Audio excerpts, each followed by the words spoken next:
Yo, yo, yo, what's going on, guys? Welcome back to another episode of the Gomu Gomu No Talk podcast. This is a podcast where we talk all things, everything, One Piece, Straw Hat, Crew, Pirate related. I am your host, Lyle. I also go by Roboy online. And with me is my co host, the wonderful, lovely, lovey dovey Austin. Say what's up, Austin. What's up? What's up? Welcome back, guys. Yes, sir. This is episode 15 of the pod, man. Let's clap it hmm up. Let's clap it up. I I'm know. cheers to episode 15. I think it's the Espanol they say that shit. But Yeah. yeah, so episode 15 of the pod. Let's talk about what we're gonna actually get into. We got a handful of things we're gonna talk about. So hmm first we got chapter 1153. Yep. We're gonna talk about that. That just came out this previous Sunday, this past Sunday. We also got the SBS that had come out I think it was yesterday or a few days Yeah. A ago. few days We're gonna ago. do a blind reaction to that. hmm And we're gonna do an episode 1134, I believe. Yes. Yeah, episode Yep. That also 1134 came out over the weekend. review. It also came over the weekend. So we got a lot of stuff, more than like what we usually talk about in today's hmm episode. Yo, you there? Yeah, you Yeah, I'm right looking at there. you. I'm looking. That's Yeah. the guy. That's the guy. He's not subscribed. Yeah. Hey, Definitely I'm not. just saying, if you're watching this video and you made it to this far, make sure you guys subscribe, leave a comment, like the video. hmm Helps us out a lot. Yep. I Yeah. guess we could just get straight into it for Yeah. this chapter. Yep. 1153. The birth of Loki. Yeah. Um. This is a long-awaited chapter. hmm I mean, this is something that I feel like we talked about for quite a while now. The last few episodes. I know every at the end of every chapter, I was like, I just want to see the Loki backstory, and I feel like I was very Yeah, satisfied with this. But we finally actually got it.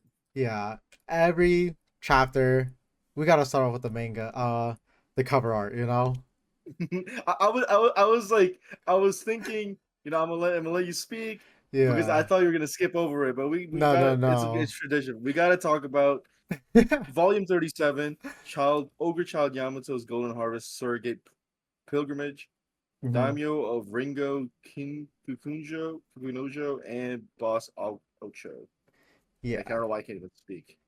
So we see Kiku was I guess Daimyo of Ringo now, Yeah. and Boss Ocho. So that's really it. I mean, yeah. I don't know what else to talk I about. It's know, just it's just a picture of the three of them, and that's pretty much it.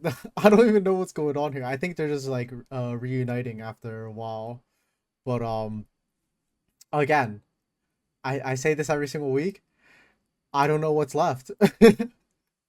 I don't know because what there's other characters are left to visit, you yeah know? to me yeah because there's really nothing that cool to see hmm during this whole pilgrimage. Like there was the Who's Who fight. Well, like I don't care about that.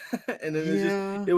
and then like it might just be me being an asshole, but there's that, and then there's just Yamato just seeing everybody and just hmm going around Wano. Yeah. That's really And it. which I thought that was kind of nice, the first like five that we got. But like this is just kind of dragging on.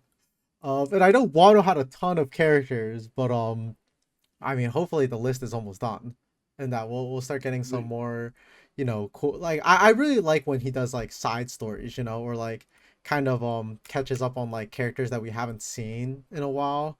I like the one I forgot when it was, but it was like Wapole, like seeing what he's up to. I forgot how long ago that one was, but I think that was pre-time skip. But yeah. like the thing that's like so cool about those cover arts hmm is that like it ties into the story, right? Like we yeah. eventually like Wapple's whole adventure to become king of the dark Drum Island or evil Drum Island, whatever the name of it was. hmm He eventually ended up like being on that same going to the reverie and being trapped with Vivi, right? So like hmm it ties together. I don't know yeah. how this This is gonna tie together. Maybe like they're gonna like get together for the final war. Yamato's gonna lead everybody since she went on her whole pilgrimage. We're gonna see everybody, but I feel Yeah. like that was gonna happen regardless. No, I feel the exact same way. But yeah, I guess that was pretty much the cover. Not really much to it. But I guess Yeah. yeah, we can just jump right into a chapter. And I guess to give a little refresher, for me it felt like a while.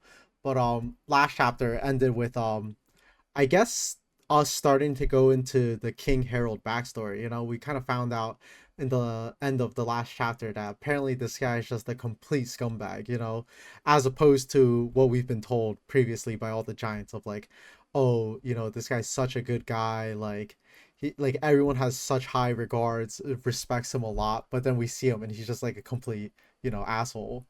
But and it kind of starts off with I guess we can see that King Harold grew up with Dorian Bragi, you know, and eventually you as we know they went to they kind of formed like the giant pirates crew. And Hmm. you know, you would think this guy had very noble beginnings, but dude, this guy was just born OP, you know. He was even compared to the other giants. He's just big as hell, just because he Hmm. just has the ancient giant blood. And it's like if you look at that like that panel of him just chilling on the boat, Yeah. and like everyone like those guys are supposed to be giants. It's Yeah. like he just towers over them. Yeah, I love that panel because you would think that those are just regular people, you know, and he's just like a No, giant, but no, those are all giants, and they're about like, you know, they're about the size of his foot, you know, yeah, which I thought was like super funny.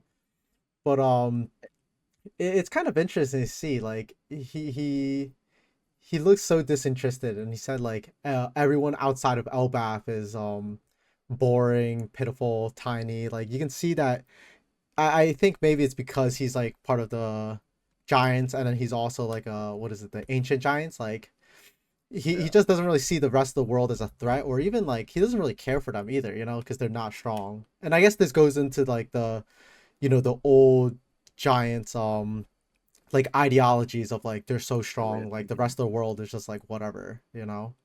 Yeah, and this idea that he has gets challenged when he eventually meets Ida. Yes, you Hmm. say her name, Ida or Yeah, Ida. I said So Ida. so Ida is, as we know, Harjrudin's mom, and we see in this chapter how he meets her. Hmm. They go into this island where they see circus, it's Blunt Kingdom, and they Hmm. see a giant that's like being portrayed as like this circus act, right? Like Yeah. oh, like everybody look at it, we captured this rare giant from the exotic land of Elbath, is what they say. Cover your ears when she barks thunder. She sort of stands 10 meters tall. She's like, Yeah. oh, like growling, everyone gets scared, and then like, and Harold sees this as um, like an insult, you know. Hmm. He gets into his himbo mindset, like, okay, all right, now, so okay, I have a problem with this the old school giant way of thinking, so I'm gonna do something about it. And his Yeah. way of doing something about it is next panel. We didn't even see like him pulling up. We see her in distress, quote unquote, Yeah. and the next panel you see them just sailing away with Right. her, Yeah. No. and and then that's when like we find out like after he quote unquote saves her Hmm. that she was actually doing them a favor. Yeah, Hmm. she was um repaying them for a debt because she had washed up there and she was sick, and there's a way to repay them was helping them out with their circus thing. She Yeah. smacks the fuck out of him, and you I can see know. like his change of mood just Uh-huh. 180 from Yeah. what he was, like super confident, super like um I don't even know the word I'm looking for, but Hmm. like he goes from that to just instantly poof, just back to Like being a what? bitch. He's like, oh, like after I he gets know. slapped. It's It's kind of funny, yeah. I guess it's because he was expecting like a thank you, you know. I think in his head, like since he is king, he's like expecting her to kind of like be like, oh, thank you so much for saving me, like fellow giant. But again, this is probably the last thing he was expecting was just the smack across the face, especially since like he thinks so highly of himself, and even the rest of the crews is like shocked because there's like what like what's going on. But again, this is the start of, I guess, Harold's reformation, you know. She kind of gives him this whole spiel like, oh, just because you happen to be born like big and strong like doesn't make you any better than like these tiny humans or like anybody else, you know. And one thing I noticed in this chapter too was I guess like the circus, it was kind of like a like those old school freak show style like circuses, and Yeah. they actually put on the what seems to be like the ancient horns, you know, from the ancient giant blood that like for example King Harold has. But then we can see like after he saves her, like she obviously doesn't have the actual horns. That's just cosmetic. Yeah. And that goes into later. Yeah. I didn't even notice that. I Yeah, should just no, like went I actually completely just past. noticed that as I was like looking at it again just now. But yeah, they go back, you know, after hearing this, you know, they actually go back and they go help out all the people, especially after I think he just destroyed the circus. And you can kind of see his face. He's kind of Mhm. like reluctant at first. He's just like why should I like help these people? And eventually like you can see him just start commanding his crew. He's like, "Bro, go help these guys. Like what are you guys doing, you know?" Mhm. And then what I Yeah, thought was it's really interesting was even later he I'm not sure if that is the ruler of the island or just the person in charge of the circus, but you can see like he literally gets down on his knees and his hands and apologizes with Ida. I love that, man. Like it's like Hmm. it's so funny like to me how fast he switched up, and I guess it's just Oh. like obviously it's probably a gradual thing, right? But Hmm. it's just like just just how he sees like Ida and everyone else like interact with these humans and seeing them just work together. I think that's when he realizes like those words that she said to him, like you're literally just all you are just bigger than everybody else. Like Yeah. there's you're no different than me, you, or the humans over there. You're just big, and that Hmm. doesn't make you any better than anybody else. And that does same and vice versa. And he sees this and really Yeah. does change him, and then like a we see that's how he become. That's how the Giants know him today, Hmm. right? Yeah. So after this too, we learned that Ida is actually not even from Elbaf as well. Hmm. Um, she's actually from the South Blue, which I don't know if you realize. It's the same place where Jaguar was from as well, and Oh. Hmm. I saw some speculation because Jaguar is not from Elbaf, and I remember I don't know if it's the same island. I thought I saw someone say it was the same island that she was from, Hmm. but someone was saying like maybe this person, maybe she could be a hidden D clan member too, that which would make Hajrudin the same as well, right? Yeah. But I guess we'll find out more when Yeah, whenever like that pulls up. IDA, you know, like Yeah, he did, yeah. yeah. But the thing I do want to like know more about is how many more if we're gonna meet any more giants from that not from Elbaf as well. If Hmm. there's more than just if there's more islands, not Yeah. just from the one from South Blue or in each of the oceans as well. Like Hmm. I do, I am interested in seeing that. But after all this, they eventually go back to Elbaf, and Hmm. Harold wants to atone for his sins, and he's like saying, um, he let me get the exact quote. I may be out of the country more than often I wish, but it is only to join hands with our neighbors and ask them to teach us our culture. If we learn from the rest of the world, we can make our land and lives richer. And I Hmm. mean, I love this shit, bro, because Yeah. it is big character development. You know what I'm saying? No, The yeah. big character This is like development. actually the fastest character development I think I've ever seen in One Piece. It's literally like, you know, like 2 or 3 pages, and it's a complete 180. And you can even see Yeah, like the other giants are like talking behind his back. He's like, wow, like he really has changed. And they even find it kind of creepy because I guess it is like such a drastic change. And even some of them say like, oh, I bet it won't last long. But we can see that like it seems like he actually it will last has long. become reformed, you know. And I remember my friend mentioned. I remember my friend said, it's what a little bit of pump pump does to you. dude, yeah. Well, yeah, you can definitely tell that like, you know, he definitely has a lot of interest in her. You know, I like that one panel when they're looking, I don't know, they're looking, it looks like tribesmen, and they just look like children, like almost like the way like kids will look at like bugs when you were like younger. They're just like kind of watching and like looking, and I think it's so cute and wholesome. I I also like I forgot to mention this too is Hmm. when they're talking to each other when with one another about where they're from. He mentioned that since she's from the South Blue and ended up going to the New World, she must have crossed over the red line, right? And Yes. they refer to it as serpent of blood. Hmm. And again, Oh yeah, these that's a big giants, detail. these giants know a lot more than we do. These because since they live up to be like what 300 years old, Hmm. these the things that get passed down is in less generations. So stuff is more fresh within their society. Hmm. So Serpent of Blood, and there's a lot of theories going around that that the red line is actually just one giant serpent, right? That Yes. it's like that's what I thought originally. What the emu was one of the four four god fruits, Hmm. right? And might have had something to do with separating the seas, and that's just it's just a Yeah. giant fucking snake.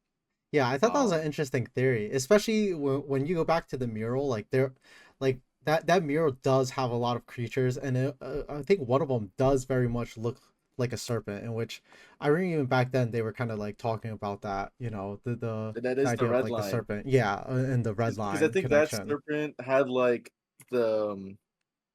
the markings, right? And it was all over the mural, and it Hmm. was just like just supposed to symbolize like the separating. I need to see that. I need to have the mural in front of me to to know, but Yeah, I I just thought that was Oda will leave these things behind, knowing that it's gonna be important in the future. So yeah, he'll that's kind of just something like that we have this should. simmering and then cook it up later. But I guess like right after this, you can see, I believe it was like 81 years ago. He eventually does have a child with Ida, and obviously that is baby Hadrudin. And Mhm. which I forgot. I for some reason when I was like reading it, I always thought Loki was the older brother. You know, maybe because this guy's Yeah, I just thought so too. absolutely massive. But I always thought, yeah, I always thought Loki was the older brother, but apparently not. Hadrudin is actually the older brother and the first, I guess, the first son of King Harold. Yeah. But He yeah.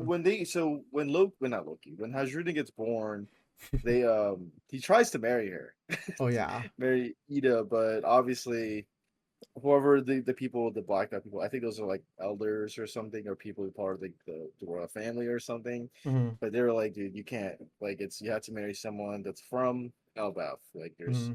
so it's just Again, a lot of they're this very accepting of it.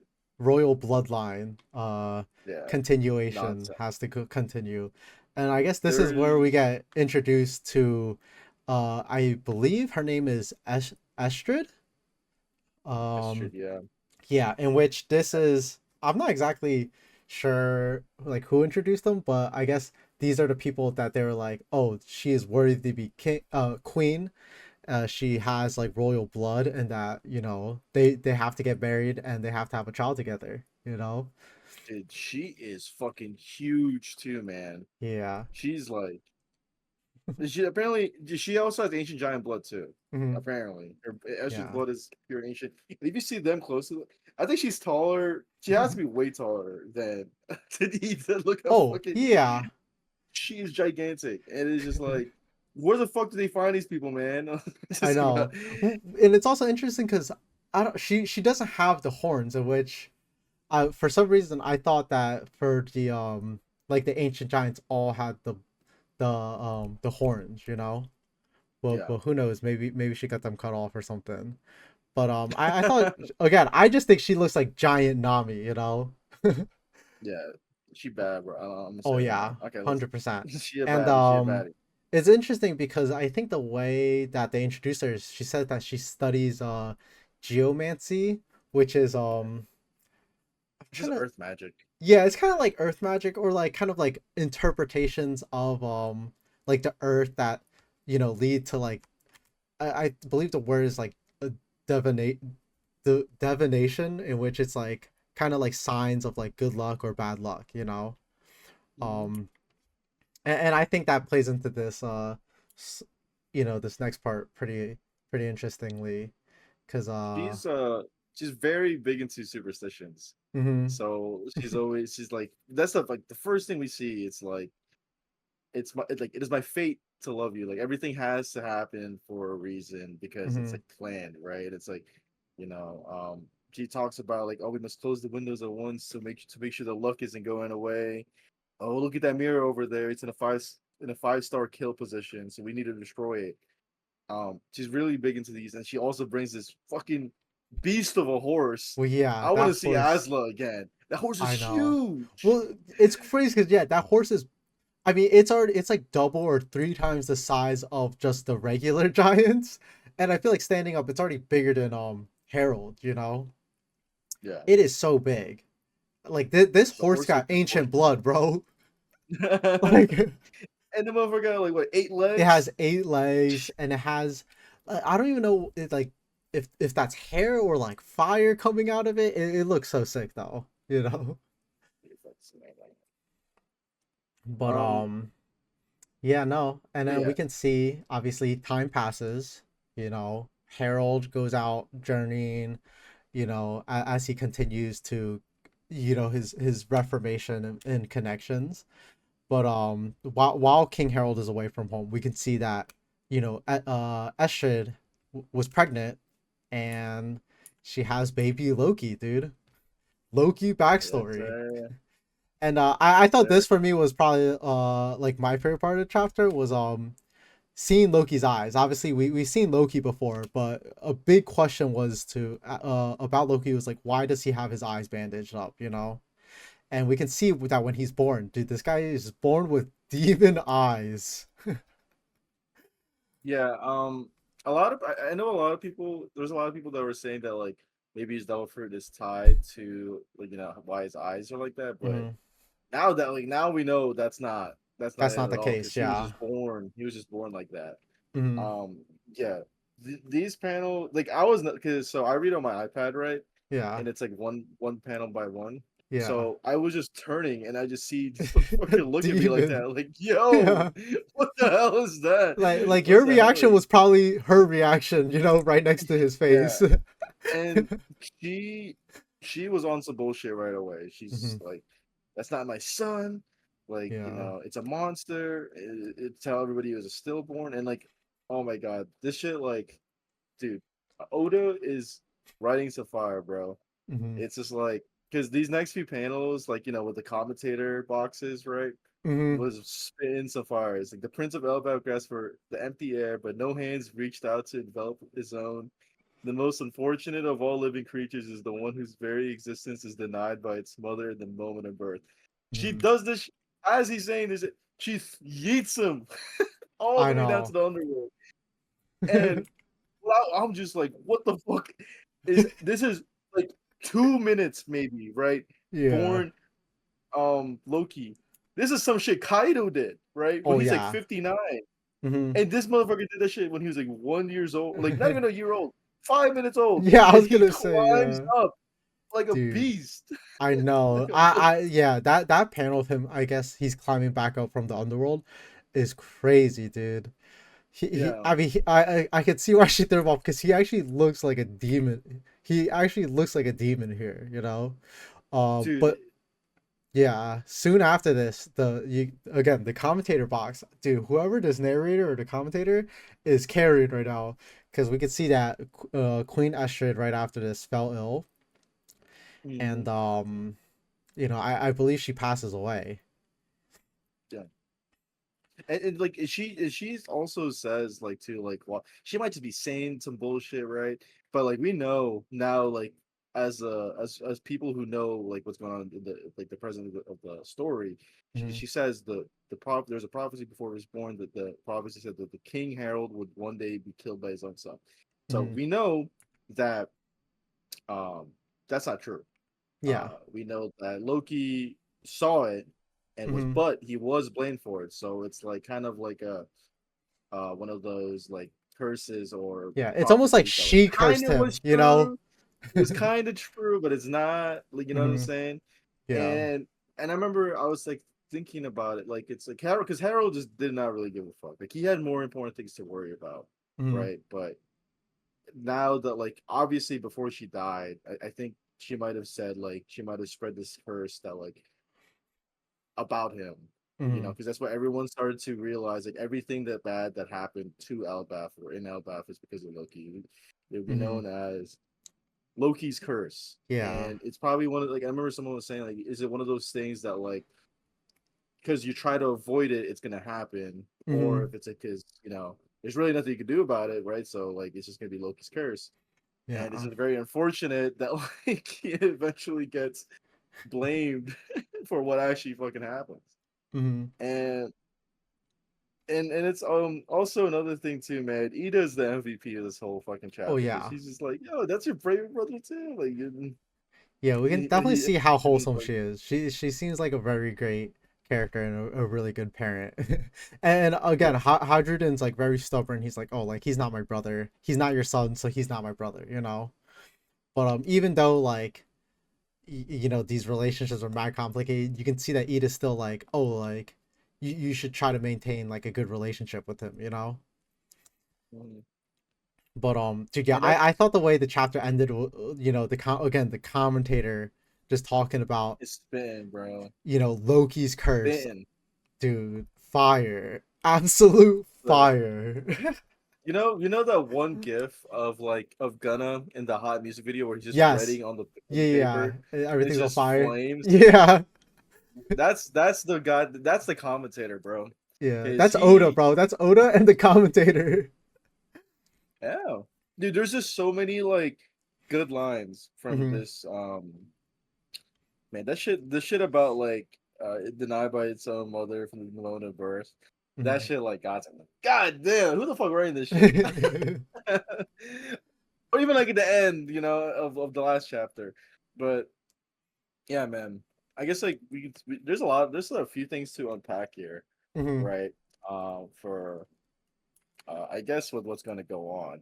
Yeah. So I think the big thing people are talking about is what the fuck is going on with Loki's eyes. Hmm. I I want to know what you think about this because I was trying to look up some things, seeing Hmm. what other people thought about it, but it's Yeah. like a lot of nonsense. There's a lot of people who say maybe it's like observation he has a lot of observation hockey or some Yeah. bullshit, or has something to do like maybe it has something to do with maybe sorry maybe Doflamingo had the similar thing because he was hiding his eyes all the time. But Hmm. that thing is, we saw Doflamingo's eyes before. It did not look anything like that. Yeah. And I'm trying to like think of like all these other characters that has similar eyes, and there's really nothing. I was gonna say it's kind of hard because again, even I was like seeing a lot of these theories, but like, oh, like we've never really seen anything like this before. So like, I nothing really stuck to like while I was reading on these theories.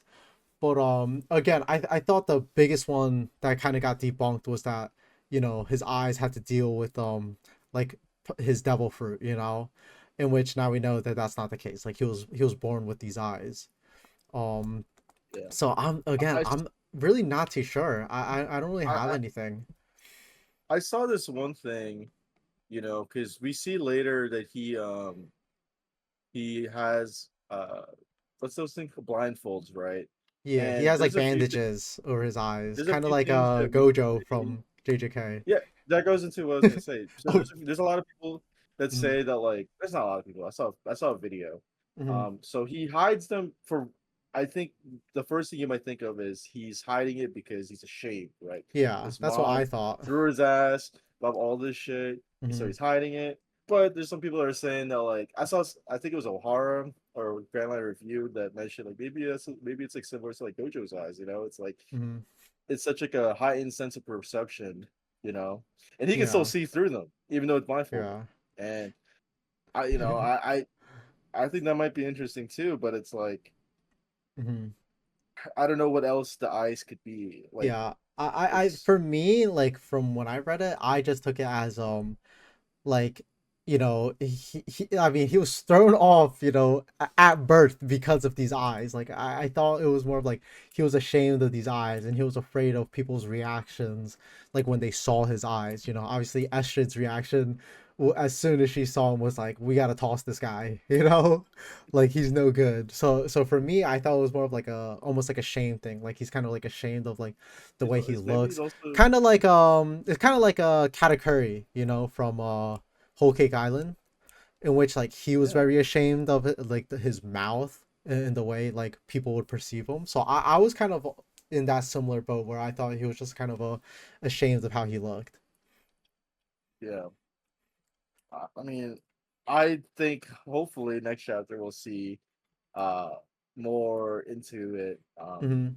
more clarification of what the hell is going on with these fucking eyes. Yeah, and I guess like Um, for me, what I personally think is gonna come next chapter is we're just gonna see again more Loki backstory, but now of like when he's a child. You know, like the way it ended, you could see he's kind of like a probably like a few. I mean, well, I would say a few years old, but since they're giants, he might actually be like 20 here.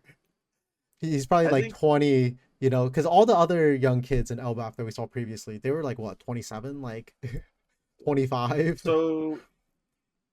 Man, I do think what's funny is that like from what I can't even talk from like ever since we've started Wano and like everything that's been going on, like everyone's become experts on Norse mythology. I So know. like they're all trying to like link it back together, and Mm, it is a good like it is a good like reference point because that's probably what Oda's looking at too.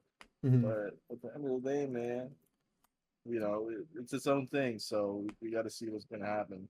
I do like I do like to subscribe to the idea that it's just like a deformity and it's just treated he's just hiding it for the shame. Maybe like yeah. in his view it's like his way to seek approval from his mom, even though she's dead, type of thing. Mm, Or maybe it's so goddamn powerful, you know what I'm saying? Like he needs to hide it. This, yeah. but who knows? Again, yeah. Who I thought it knows? was pretty. I thought it was pretty. I thought it was pretty cool to see. There's some Hmm. sick, some sick fucking panels from Oda. I did not know he had this. He was capable of picking up something like that. It's fucking freaky as hell. No, yeah. No, his character design. I mean, Loki is just getting cooler and cooler. I think every single chapter that we see and learn more about him, it seems like this character has a lot of depth to him.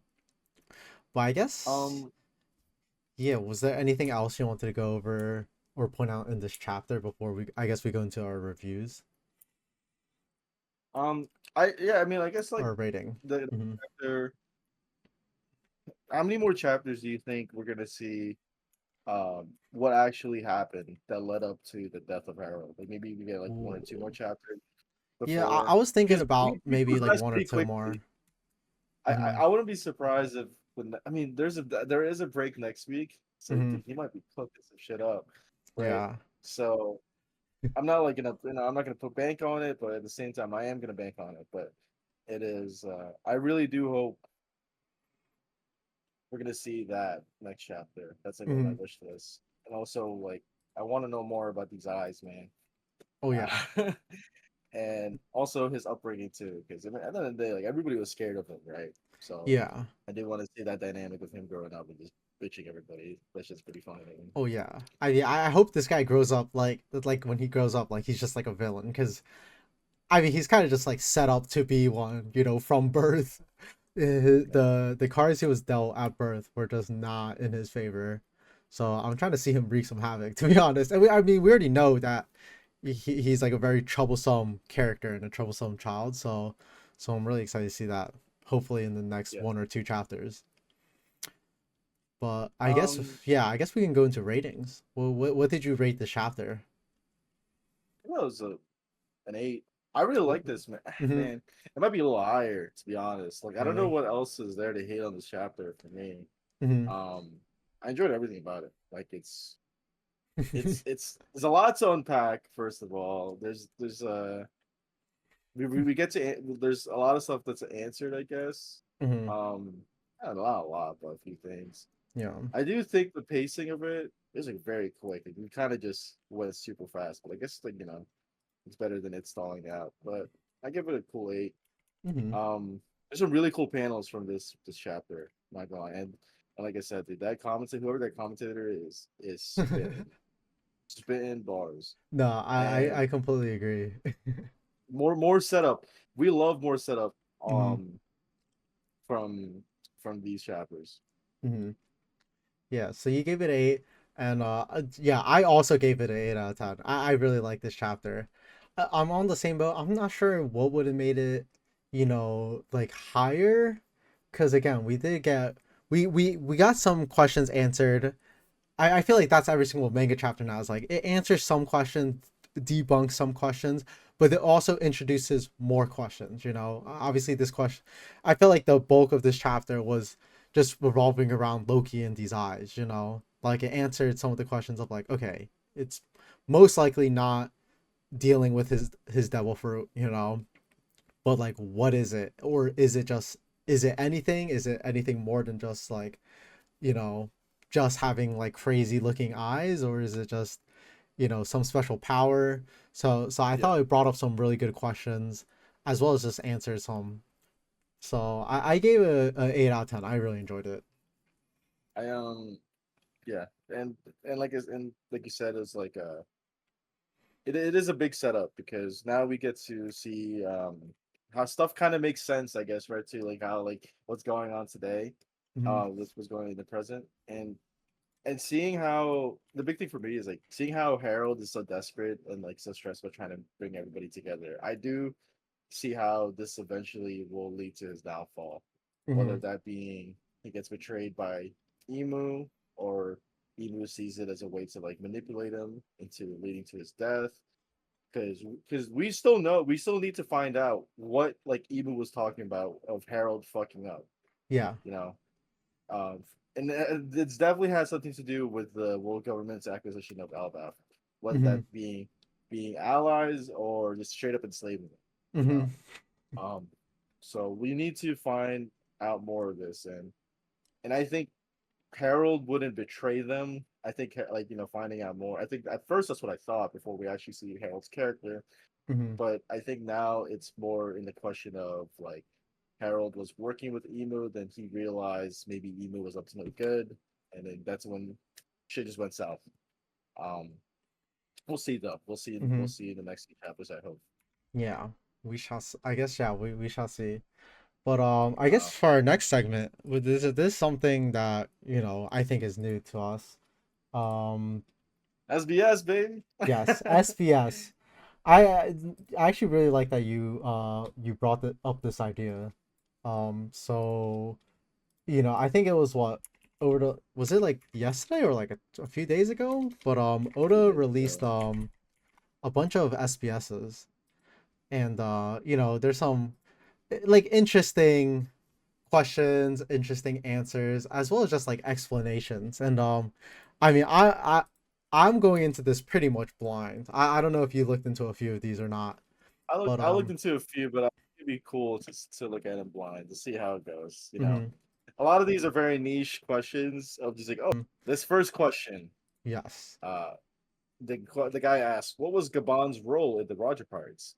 mhm, And Oda says, "I gave a general introduction to the Roger Pirates back in Volume 96's SBS, but I'll introduce the main members and their roles." So we got the captain, our boy Goldie Roger, the first mate Rayleigh, the navigator was Scopper Gabon, the mhm, tactical officer was Boone Isaac Jr., the mhm. doctor is our boy Crocus, the helmsman was Don Kino, the torturer, also known as the interrogator. Interrogator, yeah, He looks like he's fucking going crazy. yeah, Millet Pine. mhm, We have our scholar Rowing. He's probably like somewhere similar to what Robin does. The yes, archaeologist. mhm. So this next one is okay. So the informant This is is interesting, Irio, yeah, and the intelligence officer is Spencer. I think mhm, I can see how they're two different roles, but it honestly seems like it's the same shit. yeah, Maybe maybe I'm being ignorant. There's the gunners. That's probably what Usopp does. Is Peter Moo. mhm. Musician is Jackson Banner, and the shipwright is Blue Marine. Yeah, and I know this question revolved around Gavin, but I felt like what stood out to me when I saw this was just the torture. I'm just like, did you really have to find somebody specific for this role on your ship? He just does nothing. He just does nothing else besides torture motherfuckers. Yeah, I think that was Yeah. really fun. So Yeah, really funny and all right, cool. But that's all right, let's really get let's interesting seeing the crew. But Yeah. But this And next one then is ooh, yeah. So then the next question was is the man with the sunglasses who appeared in chapter 1096 Gil Bastar? In which Oda said, yes, it's a hidden character and he was actually the protagonist of a manga that he drew when he was 17. And even Oda's just like, how did you figure that out? You know? Like yeah. so yeah, Gil Baster of the Rock Pirates had his corpse retrieved by Moria, and he appears in the Thriller Bark arc in chapter 450. And I mean, I thought this character looked so sick, you know, especially It reminds when he me is revived. it, it reminds me of the Gun Devil Oh in yeah. from it being is just like I just thought that was pretty cool. Hmm. You see him, but Well, yeah. My question um was, yeah, did this guy like when he was alive, did he have forearms or was this just a thing that came after his corpse, it you was just know? it came after. There is a picture. If you look at his wiki, Mm-hmm. you'll see. Actually, no. This wiki is from something else. From his one shot that he made. Mm-hmm. No, he Yeah. definitely. I'm pretty sure he did just have two arms though. But because there's some. What's his name? Pigback did some little freaky ditty shit in terms Yeah. of messing with the people's bodies. So it's Yeah. probably just But I added. think this forearm character design is actually so sick. Yeah. Ah, Uh-huh. And then nice. let's see. Do you want to do This the next next one? one Mm-hmm. is Odachi.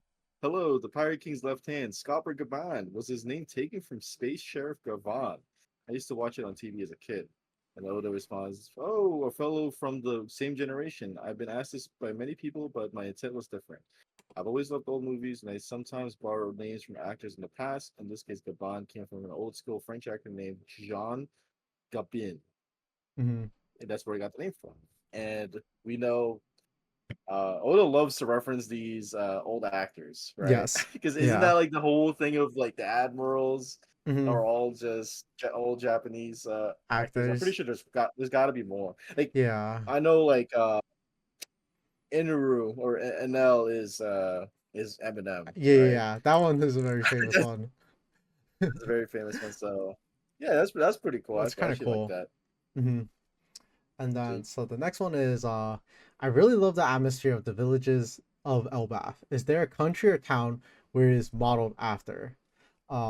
Oda says, I'm really glad to hear that. The design of Elbath took quite a long time. As for the model, he based it primarily on buildings from the Viking era in Northern Europe, specifically Scandinavia. From there, he just imagined the culture and geography. Um, it's actually the same village that was in volume 86, but I drew it from an angle that wouldn't reveal that it was on top of a giant tree. I think it's pretty cool. Getting I actually really like when authors kind of do their own research in places and get inspiration. I think a really famous one that I like is Vinland Saga. Like the author for that, I remember reading in some of like the interviews he did how he would go to like Europe and like go to different kinds of museums to get inspiration to like write his stories or like characters or just set designs and stuff. So I yeah, thought that was pretty sick. I know Araki does the same thing for Mm-hmm. JoJo. Well, yeah. It's like I'm a big fan of that as well. But man, dude, Northern Europe, Scandinavia, I really want to. That shit looks beautiful, bro. Oh, I'm trying to yeah. go to Elbaf. You know what I'm Yeah, saying? yeah. So this next one is Udachi. I want to see what Gerd and Goldberg looked like when they were young. Mm-hmm. Um, and he responds, "All right, I've received many questions about the new giant pirates, including their childhood, so I'll summarize it here." And we've seen this before from a lot Mm-hmm. of different crews and all that stuff of Yeah, what they look like as their kids. So you see, yeah. well, so on the left that's Hajrudin, Mm-hmm. and then it's I think that's Stanson, then it's Gerd, that's Goldberg, and then it's Road. Yeah. And they And look so usually cute. he gives us some. He usually gives us hints of like how the characters are based on like their childhood, but Mm-hmm. these guys are all just little guys. Yeah. They're probably like twice the size of us, even Mm-hmm. though they're like short as hell.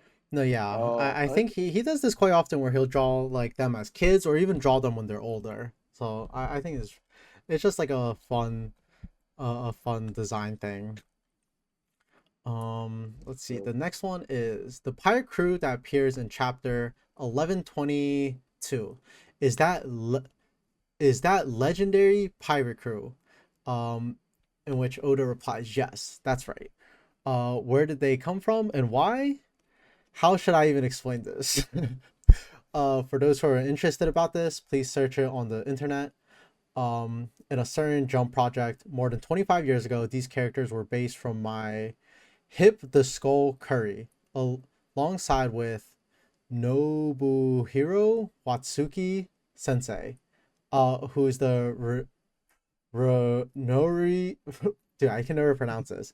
Rurouni Kenshin. Varuni Rurouni Kenshin. Kenshin author, um, as well as the Shim. Shaman King I'm gonna author. try. I'm not even gonna try with these anymore. Shimata. Yeah, these Japanese names are too hard.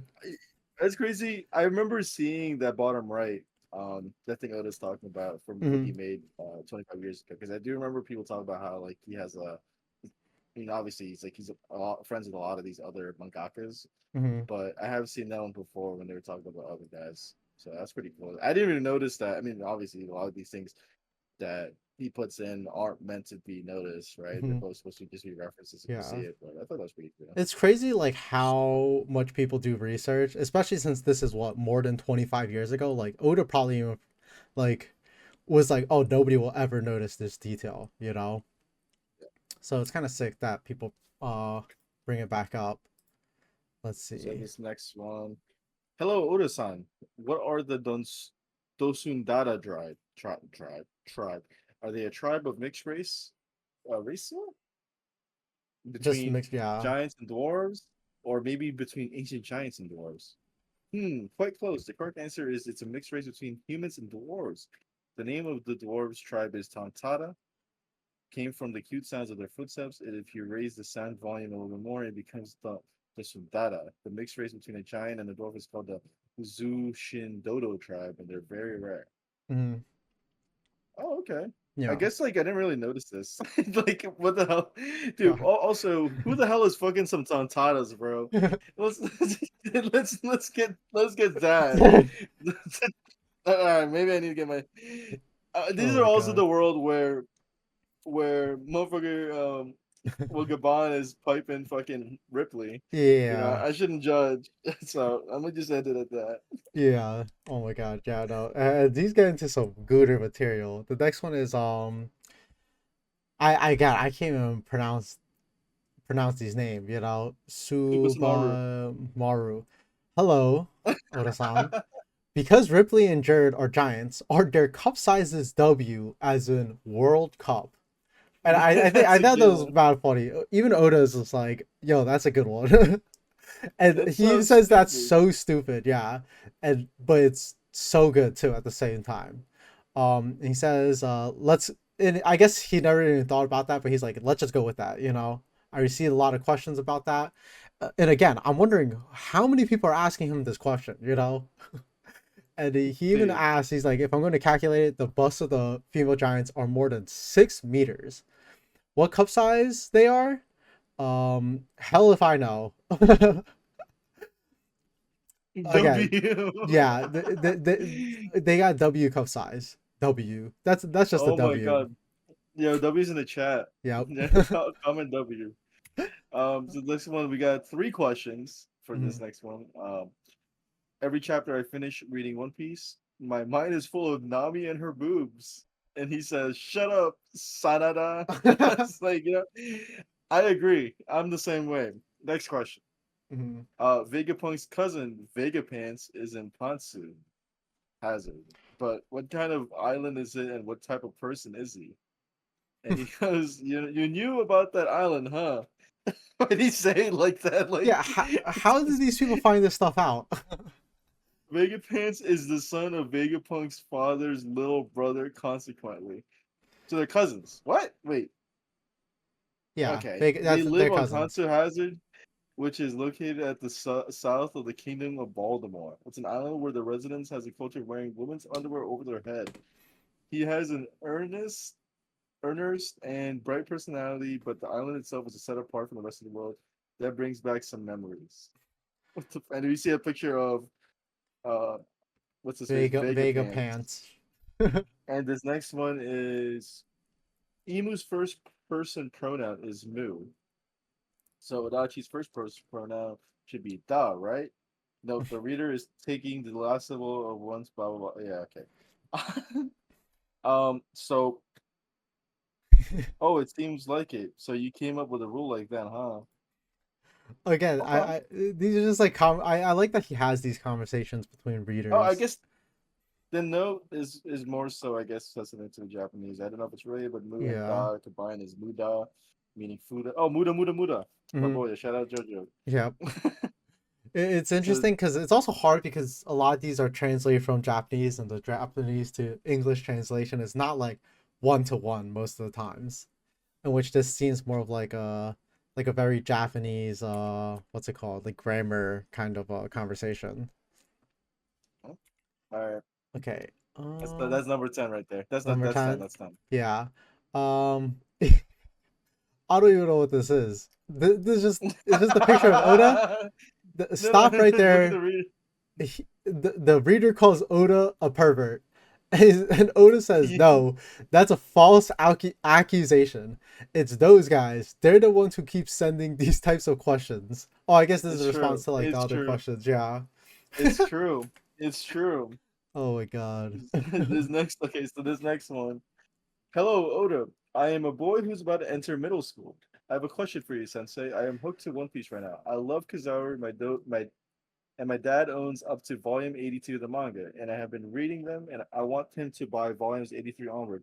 Do you have a good strategy suggestion for that? Please teach me. Oda responds, "Oh, come on. This makes me want to buy it for you. To all the young boys that read through all over 100 volumes of the manga without losing interest, I wish I could buy it for every one of you. Please buy for me because that's exactly what I did. And I don't Mhm. want to pay for more, but I'm going to end up paying for more. But since that's not realistic, you should go with the shoulder massage strategy. There's no Mm. parent that wouldn't be happy from getting massage from their child. Volume 82 is exactly where Momonosuke vows to avenge his father. Once your once your dad's shoulder and heart have softened, you should say, "Father, I want to defeat Kaido." That should do the trick.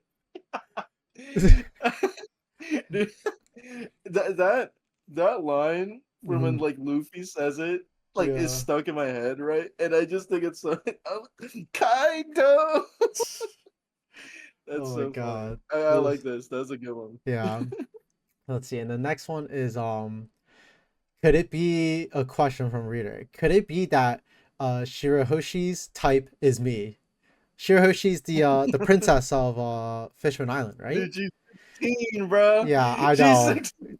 And then Oda says, I can't deny that, but I know what Shirahoshi's future is. Ooh, I kind of like that. Let's see. Let's um, see. and then so the next question is so in SBS volume 28, you said the highest record for an eye pop is 18. Is that 18 inches? um, whoa, Yeah, I you think surprised me. So what's the current highest record for an eye pop, and how many? Whoa, wait, what? And how many? Whoa, you surprised me. Is it? Did it break the world record? Oda says, let oh, me the explain. iPop is the yeah, I see it. Sorry. Oh, okay. Yeah, Oda says, let me explain. When I draw manga, I make the same faces as my characters. So someone asked me, do your eyes pop too? To which I said him, in pops, it pops in, I guess, the 18 inches. Whoa, you surprised me. And the world record would be 84. I guess the whoa, you surprised me is like a measurement itself. Apparently, that's the world current world record right now. When I drew Nika, I set it an unprecedented record of 222. Whoa, you surprised me. Thank you very much. What Interesting. the fuck? That Okay. just I was struggling. Okay. Uh, this next one is number 13. Odachi, why is Gunko walking around in her panties? Is the question. And which he responds, well, I keep getting comments like it's panties this, panties that. But listen, it is technically underwear. But if we call it that, then that would make Gunko some kind of pervert. That's not the case at all. Nami and Bonnie's outfits, and I get it's a fashion where the hems of their jackets are extended.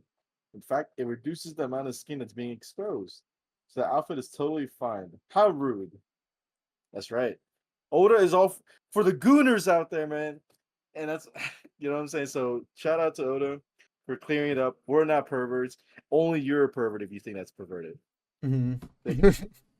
Thank, thank you, Oda Sensei. Yep. Thank you. Thank Oda-san. you.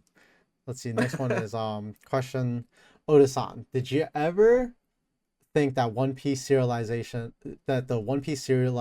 is stretching because of the influence of Luffy's awakening to its surroundings? Kind of like breaking the fourth wall here, in which Oda says, "What? Damn it! So that's how it works? Damn it, Luffy, unforgivable. Da Da will not forgive you." Um, which I guess Good. that would be kind of cool if it is like I kind of fourth remember wall breaking. I remember someone said that like it'd be funny if like in the Gear 5 fight we see the to be continued and he just grabs it and just makes the episode go longer. Yeah, I think that'd be I kind of want to see that. that'd be sick. But- Let's see. And the next question is the speech recognition ability of the transponder snails that's beside Loki. How does it differ from the other transponder snails? And it says, well, Loki is restrained, right? The reason someone can answer with the transponder snail without using their hands is because this particular transponder snail can understand a bit of human language and is able to connect calls on its own. It's the same when making a call. It's the same when making a call. It can be activated similarly to saying, "Hey Siri." Okay. So you got some Bluetooth okay. transponder snails. We get some eye snails going Yeah. on. So that's all of them. And I guess that's all of That them. was I like that. That was a good Hmm. SBS thing. Yeah. That's good. That's kind of fun to Um do. I like those. That was a good. You got some W's in the chat for the W breast sizes. Yep. All Let's right, so see. we got that out of the way. So now let's get into this episode review. It was a cool little episode. Um, Yep. episode 1134. I didn't really write that much. I mean, because there's really not that much going on. Like, I mean, Hmm. there wasn't that much going on, but at the same time, that shit was hitting different. You know what I'm saying? Yes. Yeah. Again, So we're continuing on with Kuma's backstory. With 1134, Cruel Fate, Kuma's decision as a father. The episode starts off with Kizaru visiting Kuma and Vegapunk on business, because obviously Kizaru is always staying on business.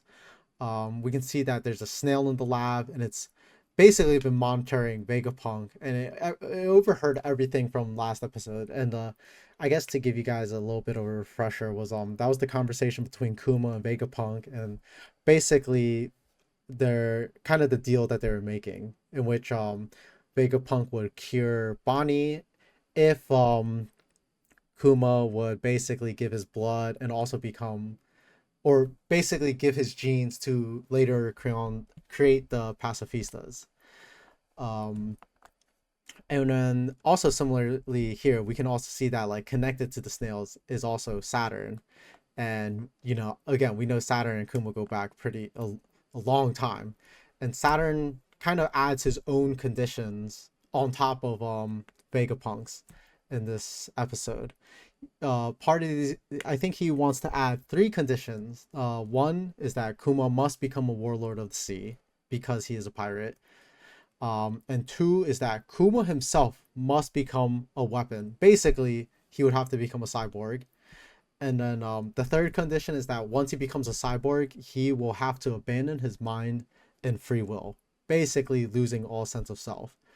Um, and that's basically a death sentence for Kuma at this point. And we can see like even hearing this, Vegapunk is like probably the most distraught, because again, it would be Vegapunk ultimately kind of like murdering Kuma or killing him here. But yeah, and that's interesting because you would think Kuma would be the one who's the most distraught hearing this, but dude, it's like actually the complete opposite. He's literally crying because he's actually so grateful And I guess he was expecting way worse. He was probably expecting them to be like, nah, like you both are cooked, you know. But Yeah. again, dude, this guy just wants to save his child. Like, what can I say? He's grateful and he's willing to do this and go through all of this just to save Bonnie. And there's some more things too, because uh, what's his face? um, he does agree to these conditions, but he also um, like Saturn mentioned, it's like he just has to become like basically the lapdog, or like what we see when we first introduced him is like he does everything what the government says, and also that he never sees Bonnie again. And in the Mm-hmm. event that they do see each other again, she's gonna become enslaved.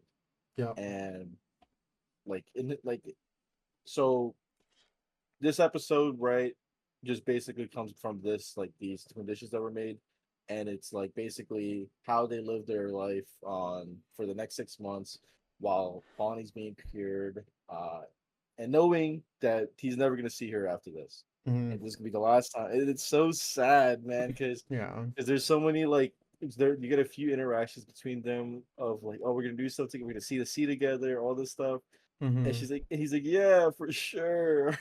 I Yeah, 100%. know.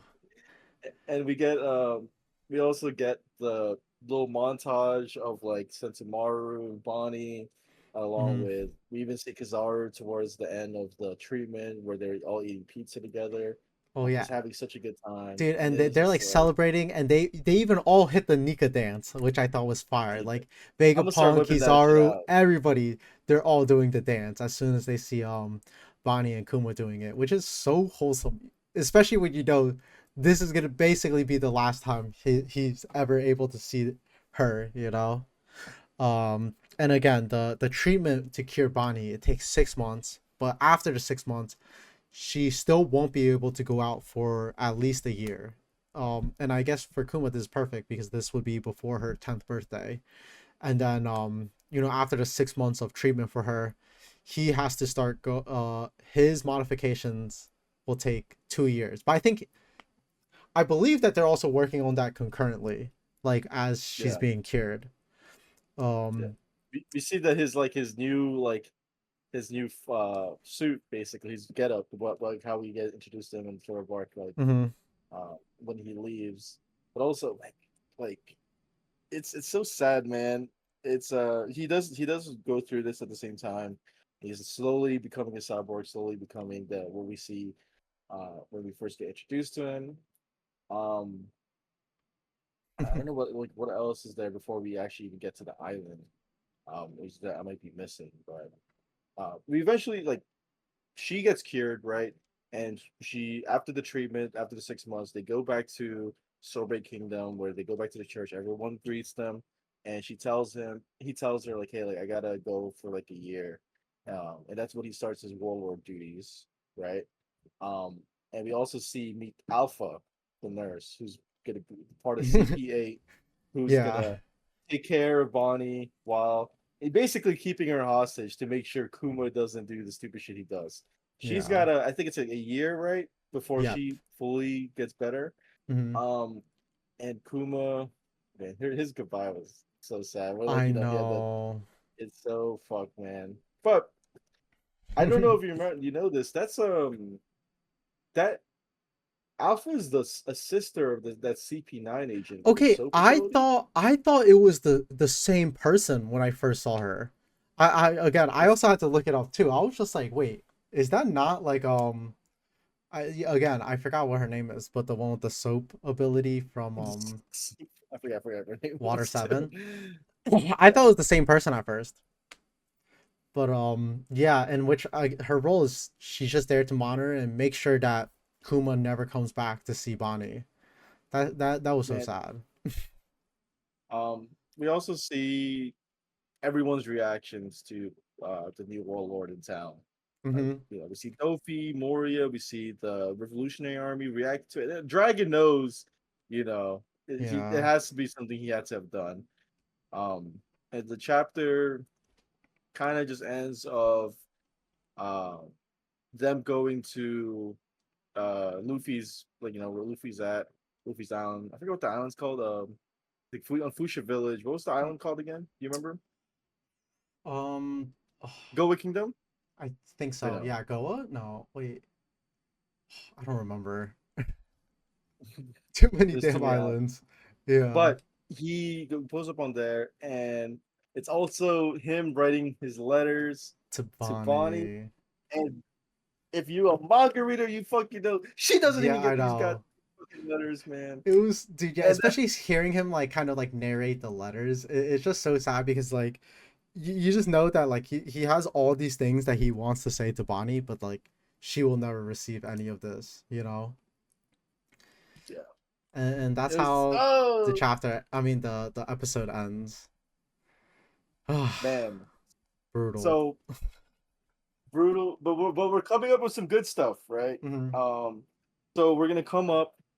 Uh, I know I'm kind of going a little too fast or forward, but we're coming up on some cool things like we're gonna see. I think that's where Kuma and Dragon, if I remember correctly, meet up with one another and talk about Luffy. Hmm. You know, or this is why he's been looking east the whole time, kind of thing.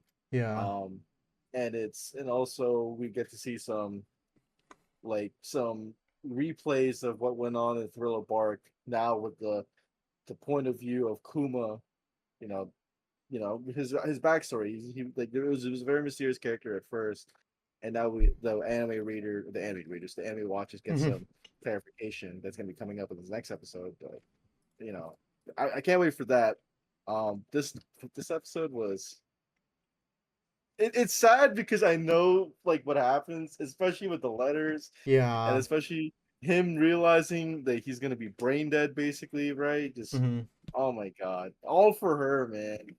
Yeah. It's so sad, Again, very it's sad. just I mean, this backstory's been going on for about what, 4 episodes now, I want to I think say? it's been five or Four or four, five or five? four. Maybe this was the fifth Yeah, one. I'm not sure, but I think we still have about what, like two more, one or two more. I want to say yeah. two, right? I said that 2 episodes ago. I know we keep Yeah, saying that, but yeah, it seems like, oh, again, it's been a while since we read it, and you know, the pacing is definitely a little different. But I'm thinking about like two more, we're closing towards the end. We're closing towards the end. I think it's one, but we'll really. see. Because I think after this, we just get to see like the reviewing of certain events that has happened, but in Hmm. the eyes of Kuma. You know what I'm saying? Instead of just like what we see as just Luffy. You know what I mean? Yeah. Um, you know, I think really there's like that one scene. If I remember correctly, it's been a while since I read this, but I think there was like that one scene where like Kuma's like, oh, like like Dragon, like your son is like destined for greatness or some bullshit. Where it's like he like talks to himself about Luffy and shit. Hmm. Um, but yeah, man, we'll get to see some stuff. Um, there's a good. I thought it was a pretty decent episode. Hmm. I think Yeah. like emotionally, story wise, dude, like it was really good, right? But in terms of just, I guess it's rewatching it. I guess it's just all rewatching it has done to me was just remind me of how depressing it was. Hmm. No, yeah. Because Again, it's just Kuma's kind whole of a life, constant reminder of just like this thing just like I know it's so sad, but like sometimes it does feel like it's just getting sadder and sadder, especially since we know like ultimately what the end result is, you know, and we're just kind of watching him go through the process, knowing that like ultimately what's going to happen. um, I guess we can go into some ratings. I don't know if there's anything else you'd like to say. No, I think that's pretty much it. But I guess rating wise, I gave this episode a 7 out of 10. Again, Oh, it's just we're just like I guess it's kind of hard because it's like we also like already read this before, but again, this is just Kuma's backstory. It's just sad. What killed me this episode definitely was just the letters. The end of the episode was just knowing that he's writing all these letters and he's like wants to talk to her, but just knowing that like she won't ever get to hear him from him again, you know? yep, exactly, exactamundo. Mm-hmm. So, What did you rate it? would you rate it? I gave it a Actually, 7. don't tell me. Don't tell me. Oh, Okay. I didn't hear. Mm-hmm. I don't want it to sway. Um, I guess it's 6.5 or 6. Mm-hmm. It's just like because I'm trying to rate it for my enjoyment, right? Yeah. Um, I'm not trying to be objective, but it's like I've read this before. I feel like for me, I'm not gonna lie, maybe because I'm rewatching it, but I feel like it hit harder reading it, Oh, right? really? I don't know if you agree, but Mm-hmm. dude, I liked it better reading it, but watching it, rewatching it, it's Mm-hmm. still pretty good. Um, Man, there's some really cool moments from this episode. Like the Yeah. Nika dance was really cool. I His also goodbye was liked, pretty cool. yeah, I liked seeing all the people reacting to like the warlord, especially Oh, seeing we Crocodile and Robin. I thought that that, was that kind of is cool. that is a One Piece classic Hmm. of people around the world reacting to different events, Oh right? yeah. Like it's just like the big ones are like everyone like looking at Luffy's bounties. Hmm. There's like everyone seeing like during the Wano flashbacks of like the Roger becoming the Pirate King, um, and all this other stuff. Like I love watching the reaction to everyone's reactions to certain events, and this was this is pretty good. So Hmm. there's that. Yeah, I'm still gonna stick to my 6.5. Yeah. Um, but hey, man, it's my No. opinion. No, I What did you agree. rate it? I gave it a 7. Yeah. I'm I fine. just thought for me, like I thought what hit different for me was just like hearing Kuma kind of narrate these letters. I don't know why that just hit so much harder for me when I was Yeah, watching because this. Was just she's like never hearing gonna his fucking read voice it. and like just seeing how bad he wants to talk to her and knowing she won't ever read it. But no, solid episode. Looks like I mean I know we say this every week. I think we're getting about two more. I would say in my head again, my head pacing is very different, but I would expect like two more for the backstory to flush out everything. But and yeah, I mean that should be coming out over this weekend. But I guess that should be it. Is there anything else you'd like to add? I think that's it. Mm-hmm. Well, Um, I yeah. I'm a I'm gonna say this, man. I'm gonna say this. I say this every week, but One Piece fans been eating, bro. The Egghead is fire. Uh, Elbaf is fire. Yeah. So next week. I think there's a break on the manga next week. Mm-hmm. I think I mentioned that during the review, Yeah. but there is a break in the manga next week, so expect that. So I think it's just gonna be a quick little One Piece episode reaction. Mm-hmm. Um, if there's any more news that comes up, we'll definitely talk about it. And Mm-hmm. I also want to say thank you to the fellas, my boy Pew Piece, for actually putting out the SBS translation. Oh yeah. Without him, the One Piece community would be lost. So he's the MVP. Mm. But yeah, is there anything else you'd like to say before we wrap it up? No, I think that's it. If you made it this far, drop a like, subscribe, drop a comment, and just stay tuned. I think we got something that we were kind of working on, so definitely stay tuned for that, okay? Sir. Okay, All till right. next time. Till next time, fellas. Peace. Peace.